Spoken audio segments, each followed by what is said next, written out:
As-tu déjà réfléchi à comment faire de la foi une pratique quotidienne, quelque chose de plus qu'un simple concept?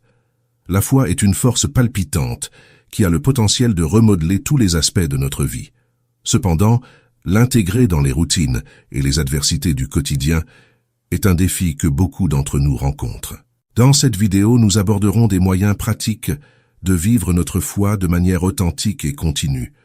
Nous explorerons comment manifester l'amour du Christ dans les petites actions quotidiennes, comment renforcer notre connexion avec Dieu à travers la prière et l'étude biblique, et comment notre interaction quotidienne peut devenir une expression tangible de sa grâce et de son pouvoir. À l'époque coloniale de l'Inde, alors qu'elle était encore dominée par la couronne britannique, un événement particulier s'est déroulé avec un millionnaire de l'intérieur. Il a reçu en cadeau une voiture de la secrétaire du gouvernement général anglais, un véhicule symbolisant le summum de l'innovation et possédant la force de dizaines de chevaux.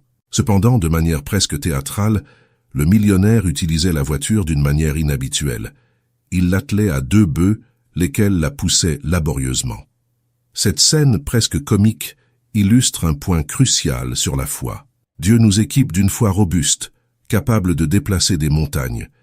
Mais le dilemme réside dans notre capacité, ou le manque de celle-ci, à utiliser cette foi de manière efficace dans nos vies. Souvent, au lieu d'être guidés par la foi, nous essayons ardemment de la déplacer comme si c'était une voiture lourde tirée par des bœufs, sans comprendre la puissance que nous avons à notre disposition pour avancer. Il est essentiel de reconnaître et de faire confiance à l'immense pouvoir de la foi qui nous a été accordé par Dieu. Comment pouvons-nous alors mobiliser ce pouvoir dans nos vies? Un des principes essentiels pour activer la foi, tel que décrit dans la Bible, est le principe de la visualisation. La foi est décrite comme étant la certitude de ce qu'on espère. La clarté de l'objectif est impérative. Sans un but clair, il est presque impossible d'exercer une foi efficace. De nos jours, beaucoup de gens luttent avec leur foi simplement parce qu'ils n'ont pas un objectif concret et visualisable. Sans une cible définie, c'est comme un athlète talentueux qui tente de concourir sans savoir où est la ligne d'arrivée. Par conséquent, pour que notre foi ne soit pas vaine, nous devons établir et visualiser clairement nos buts, en veillant à ce que l'objectif de notre foi soit tangible et précisément défini. Dans mon enfance, pendant l'occupation japonaise en Corée, l'entrée à l'école primaire nécessitait des tests physiques, comme des courses, qui, je suppose, étaient destinés à vérifier le développement physique des élèves. Tous les enseignants étant à cette époque japonais, j'ai dû affronter un défi linguistique important. Après l'examen écrit, vint le tour de la course sur la piste d'athlétisme. Ne comprenant pas le japonais, j'ai mal interprété les instructions du professeur, pensant que je devais courir chez moi. Lorsque le coup de sifflet retentit, je me suis précipité vers ma maison, complètement hors du parcours prévu. Mon père, en me voyant et entendant les instructions criées par le professeur, m'a rapidement corrigé, me faisant comprendre que la course se déroulait sur la piste et que je devais retourner immédiatement à l'école. Cette expérience, même si elle a failli me coûter un échec, a été une leçon précieuse sur l'importance de connaître clairement les objectifs avant d'agir. J'ai appris que, peu importe à quelle vitesse ou talentueux nous pouvons être, la bonne direction est essentielle. Être rapide n'a pas d'importance si nous ne savons pas où. Lorsque nous commençons un fort cri, nous pouvons définir la foi comme le fondement sur lequel nous construisons une vie de dessein et de sens en orientant nos pas au-delà de l'immédiateté terrestre et en direction de l'éternel. Jacques nous met en garde contre les dangers d'une foi mal dirigée, qui cherche des satisfactions égoïstes et éphémères. Jacques chapitre 4 verset 3. Une foi qui doit être purifiée et réalignée avec des desseins plus grands. Le voyage de la foi est comparable à la traversée d'Israël, guidée par des colonnes de nuée et de feu. Nous sommes dirigés par l'Esprit Saint, qui, bien qu'il ne soit pas visible comme les colonnes, est indéniablement perceptible dans son influence sur nos vies. Le processus de discernement spirituel engage des périodes intenses de prière et d'introspection, où nous cherchons à comprendre non seulement nos besoins et désirs, mais ce que Dieu attend vraiment de nous. Il s'agit d'un appel à se vider de soi-même, en laissant de côté les ambitions personnelles, pour adopter les desseins divins, ce qui peut être particulièrement pertinent en période de grands changements ou d'incertitudes, comme la retraite ou une transition de carrière. Paul parle de promesses divines qui dépassent notre capacité d'imaginer. Un rappel que ce que Dieu a réservé pour nous est infiniment supérieur à tout ce que nous pouvons concevoir ou atteindre par nos propres moyens. 1 aux Corinthiens chapitre 2, verset 9. Ainsi notre cheminement de foi consiste en une découverte continue et une poursuite de ce que Dieu a préparé. Une aventure spirituelle où chaque ouverture, chaque opportunité est une porte que Dieu ouvre, nous invitant à explorer les profondeurs de son plan et de son dessein pour nos vies. L'importance de la foi est intrinsèquement liée à la capacité de plaire à Dieu, se démarquant comme un pilier essentiel dans la construction d'une relation authentique avec le Créateur, comme détaillé dans Hébreux chapitre 11 verset 6. Croire en l'existence de Dieu et en sa nature récompensante est plus qu'un acte de reconnaissance. C'est un engagement actif de chercher et de s'aligner sur ses desseins. La foi transcende donc la simple croyance. Elle agit comme un mécanisme de visualisation, un outil puissant qui nous permet de projeter et de concrétiser les plans divins pour nos vies. En utilisant la foi pour visualiser nos objectifs comme déjà atteints, nous amenons effectivement le royaume du potentiel dans le royaume du réel. Le récit d'Abraham, particulièrement après la séparation de Lot, sert d'exemple profond de cette vérité. Dieu n'a pas seulement promis à Abraham de vastes terres, mais l'a encouragé à les visualiser comme si elles lui appartenaient déjà, malgré la présence visible d'autres tribus. Cette instruction n'était pas simplement une question d'héritage territorial. C'était une leçon sur le pouvoir de la vision de foi pour transcender les barrières immédiates et manifester des promesses futures. En appliquant ces principes dans notre vie quotidienne, nous sommes appelés à adopter une attitude de foi active, non pas en attendant passivement les bénédictions de Dieu, mais en avançant courageusement vers les opportunités qu'il révèle, en étant ferme dans la certitude que ce que Dieu promet, il l'accomplit. Dieu est un Dieu qui rend toutes choses possibles. Si vous voulez travailler en partenariat avec lui, vous devez visualiser les choses inexistantes, comme si elles existaient déjà. Dieu agit lorsque nous sommes capables de croire que nous possédons ce que nous visualisons par la foi. Ce n'est pas seulement à cette occasion que Dieu a discipliné et récompensé Abraham pour sa foi. Lorsqu'il avait 85 ans et que 10 ans s'étaient écoulés depuis le début de son séjour sur la terre de Canaan, Abraham était toujours sans enfant. Il priait sans relâche pour que Dieu, nous devons être attentifs au fait que Dieu n'a pas simplement promis de te donner beaucoup d'enfants. Abraham aurait suivi Dieu s'il lui avait promis « Je te donnerai beaucoup d'enfants ». Remarquez que ce n'est pas ce que Dieu a fait. Il a demandé à Abraham de compter les étoiles dans une nuit très sombre, parce qu'il y avait un ordre là-dedans. Tout d'abord, il fallait visualiser pour que la foi puisse ensuite agir. Lorsque l'objet de la foi est réel et que nous le visualisons, notre foi se renforce et Dieu agit en accord avec elle. En visualisant les étoiles, Abraham a pu imaginer concrètement ce qu'il aurait. Après avoir visualisé, Abraham a oublié qu'il avait 85 ans et que sa femme en avait 75. Bien que sa femme fût stérile, il a visualisé par la foi un fait qui se réaliserait au-delà des circonstances naturelles. Abraham et Sarah ont réussi à entrer dans les rêves de la 4e dimension, dépassant les limites de la 3e. À partir de ce moment-là, il a pu croire qu'il serait le père de multitudes. La Bible dit qu'il a cru en la promesse divine. C'est de cela que traite le principe de la visualisation. Dieu a promis à Abraham une œuvre surnaturelle de l'Esprit Saint, et lorsqu'il a commencé à visualiser ce rêve jour et nuit, il a commencé à croire. Maintenant, il faut que vous visualisiez la croix.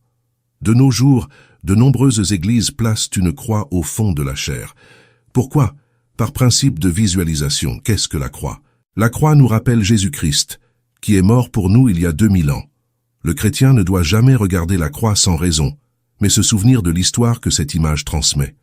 La croix n'a pas seulement une signification symbolique, elle me rappelle que mes péchés ont été jugés par la souffrance de Jésus et que j'ai été libéré du péché et du mal. Chaque fois que nous regardons la croix, nous pouvons avoir conscience que tous nos péchés ont été pardonnés par Jésus-Christ. Nous devons croire qu'à travers la croix, le mur qui nous séparait de Dieu a été abattu et que nous jouissons désormais d'une communion avec lui. L'Esprit Saint habite en nous. La foi ne vient pas de n'importe où, mais de la croix lorsque nous croyons que Jésus a porté nos angoisses, maladies et afflictions. Même si parfois nous traversons des moments d'affliction dans notre vie où aucune lumière n'est visible, il est nécessaire de visualiser la croix. Nous devons regarder Jésus sur la croix qui a pris toutes nos malédictions, a éliminé les épines et les mauvaises herbes et a mis fin à la pauvreté. Visualisez par la foi et criez à Dieu, car le Seigneur résoudra vos problèmes. Car vous connaissez la grâce de notre Seigneur Jésus-Christ, qui pour vous est devenu pauvre, alors qu'il était riche, afin que, par sa pauvreté, vous soyez enrichis. 2 Corinthiens chapitre 8, verset 9. C'est pourquoi nous devons revendiquer que, par le biais de Christ, la bénédiction promise à Abraham parvienne aux nations. Il est nécessaire de visualiser la croix. À travers la croix, nous pouvons vivre l'expérience d'être sortis du cauchemar de notre passé. Nous devons garder à l'esprit que nous avons été libérés de l'homme ancien et renouvelés à travers la croix. Aller en enfer doit être oublié. Nous devons visualiser le Christ qui a annulé la mort et Hadès et nous a apporté le ciel et la vie éternelle. Par conséquent, si quelqu'un est en Christ, il est une nouvelle création. Les choses anciennes sont passées. Voici, toutes choses sont devenues nouvelles. 2. Cependant, Jacob croyait que de cette manière, les animaux lui donneraient des petits conformément à ce qu'il visualisait, et il l'a confessé par la foi. De manière miraculeuse, les brebis et les chèvres d'une seule couleur ont mis bas des petits parsemés de blanc. C'est la preuve de l'efficacité du principe de la visualisation. Jacob n'a pas seulement prié Dieu, mais il a aussi imaginé, à travers les bâtons, des petits parsemés de blanc. Ainsi Dieu a agi selon ses désirs. Il est temps que vous visualisiez la réalisation de votre rêve. Le principe de la visualisation implique également de concevoir des rêves. Dieu agit à travers le Saint-Esprit sur ceux qui utilisent le principe de la visualisation. La Bible dit que les jeunes auront des visions, et les anciens rêveront des rêves lorsque l'Esprit de Dieu sera répandu sur la terre. Notez que les visions ne sont pas une réalité. Cependant, quand nous visualisons, l'Esprit de Dieu agit pour que cette vision se manifeste dans la sphère de la réalité. Celui qui n'a ni rêve ni vision ne pourra attirer un avenir créatif. Il est donc nécessaire de croire en la foi qui vous a été donnée. C'est le moment de croire et de rendre grâce pour la foi qui vous a été donnée. Beaucoup prient en disant « Seigneur, donne-moi plus de foi ». En réalité, Dieu nous a déjà accordé la foi, c'est pourquoi nous devons rendre grâce. Nous sommes tous nés avec une apparence physique propre. Cependant, notez que Dieu ne nous l'a pas tout donné, parce que nous l'avons demandé en prière. Seigneur, donne-nous 2 yeux, un nez, 2 oreilles, une bouche et 2 bras. Dieu nous a donné tout cela sans que nous ayons à le demander. Ainsi, si nous utilisons correctement ces caractéristiques, nous profiterons d'une vie saine et heureuse. De même, tout chrétien acquiert de la foi en acceptant Jésus dans son cœur. L'apôtre Paul dit « Par la grâce qui m'a été donnée, je dis à chacun d'entre vous de ne pas avoir de lui-même une opinion plus haute qu'il ne doit avoir, mais de penser de lui-même avec modération, selon la mesure de la foi que Dieu a donnée à chacun. » Romains chapitre 12, verset 3. Dieu nous a donné une mesure de foi avant notre naissance. Celui qui laisse cette foi se développer peut expérimenter une croissance qualitative dans sa vie spirituelle. Cependant, si la personne n'utilise pas sa foi, elle perd sa fonction et s'éteint. Autrement dit, il est difficile dans la vie d'expérimenter un miracle, aussi petit soit-il. Nous avons tous de la foi. C'est pourquoi nous devons décider de croire ou non avec la mesure de foi que nous avons déjà. Si nous décidons de ne pas croire, il sera évidemment difficile de croire, même si Dieu nous a donné une certaine mesure de foi. Si nous décidons de ne pas croire, la foi que nous avons reçue ne servira à rien. Personne ne décide à notre place. Même si Dieu insiste pour que nous croyions, si nous décidons de ne pas croire, nous n'obtiendrons pas de réponse de sa part. Il s'agit d'un sujet sur lequel nous devons décider. Et lorsque nous prenons la bonne décision, Dieu reste avec nous. Les gens vivent dans le doute, croire ou ne pas croire. La foi n'est pas reçue par l'engagement de quelqu'un d'autre. Jésus a accompli toutes sortes de miracles, mais certains ont décidé de ne pas croire, et ils n'ont pas cru en lui. La preuve externe, c'est-à-dire le miracle visible, ne produit pas la foi. Cependant, nous devons décider de croire et de suivre le chemin de la foi. Bien que nos yeux ne voient rien, que nos oreilles n'entendent rien ou que nos mains ne touchent absolument rien. Mes frères et sœurs, avoir la foi, c'est ne pas. Il est certain que la vie nous apporte des frustrations, mais c'est le moment d'ouvrir les pages de votre Bible et de lire avec persévérance. Nous devons aussi avoir communion avec des hommes et des femmes de foi et recevoir de l'aide. Beaucoup abandonnent très facilement, car ils ne savent pas qu'après une période courte, les fruits pousseront. Cependant, ceux qui attendent en l'aide de Jéhovah peuvent voir la gloire de Dieu par la foi. Pendant la ruée vers l'or dans l'ouest des États-Unis, un certain entrepreneur a investi tout ce qu'il avait pour développer une mine d'or. Pourtant, il n'a rien trouvé, même là où on disait qu'il y avait de grands dépôts d'or. Les gens autour de lui ont commencé à montrer de la frustration et à se retourner contre lui. Tout cela l'a poussé au désespoir, au point de ne plus pouvoir résister. Il a vendu toutes les machines et la mine d'or pour un prix très bas, quasiment donné. Ironiquement, la personne qui a acheté la mine a découvert une grande veine d'or après avoir creusé seulement 10 mètres. Si l'entrepreneur qui a vendu la mine avait persisté un peu plus longtemps, il aurait découvert ce qu'il attendait tant. Malheureusement, il a abandonné alors que le succès était à portée de main. Quelque chose de similaire se produit avec Dieu et notre foi. Nous sommes à un pas de voir un miracle. Cependant, nous abandonnons souvent tout avant d'atteindre le but. Tout comme l'obscurité est plus intense juste avant que le soleil ne se lève à l'horizon, la frustration devient presque insupportable juste avant d'atteindre notre but. En ces moments-là, il faut être certain qu'un nouveau jour d'espoir est en train d'arriver. Il faut surmonter l'obstacle et rester dans la foi.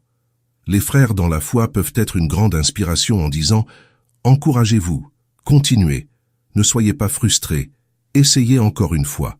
Ceux qui se retrouvent seuls et isolés ressentent une double affliction pour ne pas trouver des personnes pour les accompagner dans leur lutte. Il est bon que 2 ou 3 se rassemblent dans la foi. Ainsi, si l'un tombe, l'autre peut l'aider à se relever.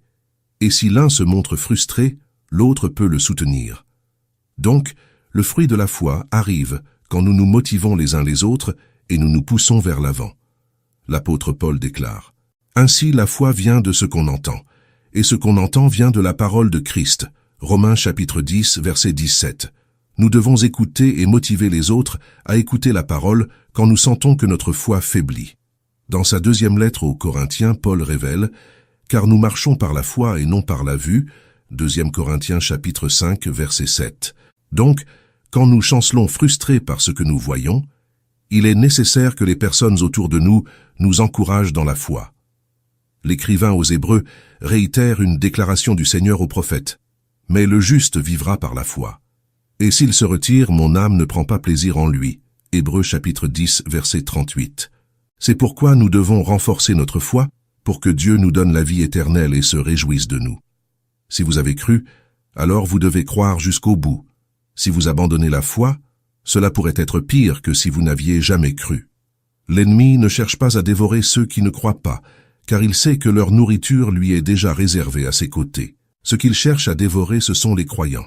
Si quelqu'un abandonne la foi, il intervient avec un esprit impur pour l'empêcher de revenir à la croyance et, par conséquent, de ne pas recevoir la bénédiction divine. Cependant, si nous préservons notre foi avec persévérance et que nous la confessons avec cela, signifie donc qu'après avoir eu la foi nécessaire pour visualiser ce que le Seigneur lui promettait, c'était le moment de confesser avec la bouche « Je ne suis plus Abraham, mais Abraham, c'est-à-dire le père d'une multitude.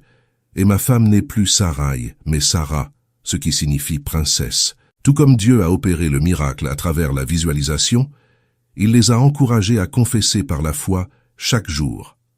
Les Écritures enseignent, car c'est avec le cœur qu'on croit pour obtenir la justice, et c'est avec la bouche qu'on confesse pour le salut. Romains chapitre 10, verset 10. La confession de la foi a conduit Abraham et Sarah à avoir leur propre fils nommé Isaac. Il est nécessaire d'avoir une foi positive, forte et audacieuse, et de la confesser avec la bouche. Si vous voulez faire usage de la foi, vous devez suivre ces 3 étapes. D'abord, fixez-vous des objectifs à court et à long terme, en visualisant l'atteinte de ces objectifs. Priez et croyez. Ensuite, rêvez en visualisant le résultat de vos rêves. Vous devez les visualiser la nuit. Par exemple, les malades doivent se visualiser en bonne santé. Les entrepreneurs doivent visualiser le succès de leur entreprise. Les chrétiens qui désirent le salut de toute leur famille doivent les visualiser en train d'assister aux cultes à l'église avec eux. Celui qui désire le succès doit se voir comme un homme ou une femme de succès. Après avoir utilisé le principe de la visualisation, vous devez décider de croire même si vos yeux ne voient rien, vos oreilles n'entendent rien ou vos mains ne touchent rien. Nous devons visualiser la foi et croire, Puis nous devons remercier Dieu et prier selon ces 3 étapes. Ô Dieu le Père, accorde-moi ma requête. J'ai un objectif clair, et je visualise et crois que tu accompliras l'œuvre. Agis selon la mesure de ma foi. Ces étapes vous permettront de voir votre foi se manifester dans la réalité. De plus, dans la prière, n'oubliez jamais de regarder la croix, de visualiser ce que Jésus-Christ a fait pour nous. À travers le principe de la visualisation, l'Esprit Saint agira en votre faveur pour que vous progressiez en tout, de la même manière que votre âme prospère, et pour que vous ayez en abondance ce que vous désirez. Dieu te dit aujourd'hui, si tu peux croire, tout est possible pour celui qui croit. Marc chapitre 9 verset 23. Jésus a dit à une femme qui a montré sa foi, « Ta foi est grande, qu'il te soit fait selon ta demande. » Vous devez savoir que Dieu agit dans nos vies à travers notre foi. Le principe de la visualisation est un manuel d'utilisation de la foi. La foi qui nous est donnée par Dieu a le pouvoir de déplacer des montagnes. Cependant, beaucoup ne savent pas comment utiliser cette foi. Le principe de la visualisation est un principe de bonheur que Dieu accorde exclusivement à son peuple. Le livre de la Genèse indique clairement que Dieu a non seulement amené Abraham à croire, mais aussi l'a invité à sortir de sa tente et à regarder vers le nord, le sud, l'est et l'ouest. Ce que Dieu enseignait à Abraham était une sorte de langage visuel, c'est-à-dire que personne ne devrait se contenter d'une foi abstraite, mais projeter la foi de manière concrète. Si vous avez tracé vos rêves avec le crayon de la foi, il est maintenant temps d'attendre que la semence de cette foi germe et se développe. Tout comme une femme enceinte attend 9 mois pour donner naissance à son enfant. Le rêve conçu par la foi se manifestera en son temps, au nom de Jésus. Père Céleste, nous te remercions pour ton amour inconditionnel et pour la guidance que tu nous offres chaque jour. Aujourd'hui, nous venons devant toi avec un cœur humble, cherchant ta aide pour vivre notre foi. Permets-nous méditer sur ta parole et l'appliquer avec sincérité dans nos vies, que à travers nos actes d'amour et de bonté, nous puissions refléter ton caractère aux autres. Aide-nous à être une lumière dans ce monde, montrant l'amour et la compassion que tu nous as montrés. Que nos actions soient un témoignage de ta présence dans nos vies. Nous te demandons de nous donner le courage et la détermination de vivre notre foi, même face aux défis. Fortifie notre esprit et renouvelle notre foi chaque jour, afin que nous puissions avancer avec confiance et espoir en toi.